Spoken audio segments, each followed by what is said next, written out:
বিপ্লব ভাই বিপ্লব ভাই বুঝছে না উনি মনে করছে অন্য হুজুর সিফা দিয়ে বইয়া থাকে ও বয়ারটানি হুইতালা নেই চিন্তা করে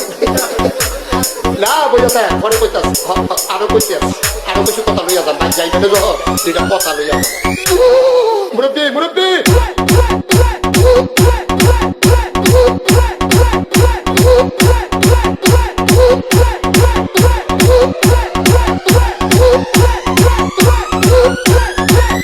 বিপ্লব বিপ্লব প্লিজ আমাকে ক্ষমা করে দাও প্লিজ কে নাম পড়ে ওরে পালকে ধরে নিয়ে ওরে দিচ্ছে আমি চিনি নাই প্লিজ আমরা তুল শুনো